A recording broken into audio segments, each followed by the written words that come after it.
En réalité, pas tellement. On peut y voir deux stéréotypes. Le premier, c'est la grande multinationale installée. Le second, c'est la start-up.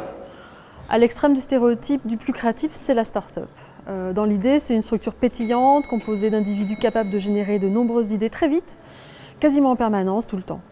C'est ce qui décuple leur énergie et leur motivation. Mais pour plein de raisons, ils vont parfois avoir des difficultés à exploiter ces idées, d'abord en les sélectionnant, puis en les confrontant aux réalités du marché pour mieux les affiner.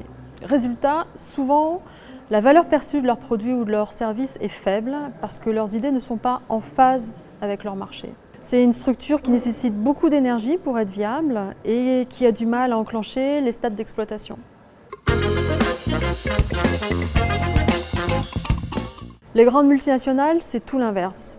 Une grande entreprise va se contenter d'idées souvent benchmarkées, elle va être très pressée de les réaliser et la réalisation est d'autant plus simple à mettre en œuvre qu'elle dispose de structures larges qui rendent son déploiement et sa mise en œuvre rapide. La difficulté d'une grande entreprise, c'est qu'elle va avoir des difficultés à se différencier. Elle va être très efficace mais peu différenciante. Il va être difficile pour un consommateur de repérer la plus-value de son offre, de ses produits, de ses services face à la concurrence.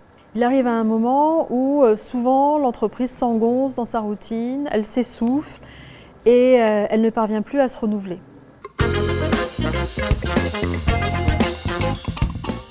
En mobilisant ses actifs pour être certain de mener à bien ses projets ou son ambition.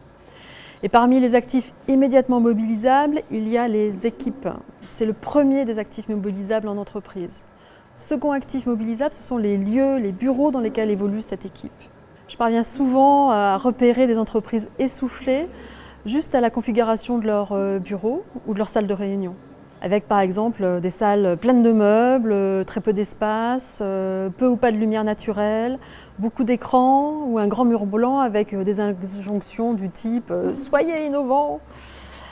Souvent ces espaces empêchent toute forme de prise d'initiative. Ils mettent les collaborateurs dans une posture d'exécutant pure et simple. Ça devient impossible de contribuer, d'échanger, de réfléchir autrement.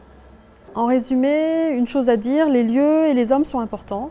Il faut savoir associer tous les profils dans son entreprise pour qu'elle soit véritablement efficace. C'est important de faire grandir les talents, c'est important de renouveler ses pratiques ou ses routines.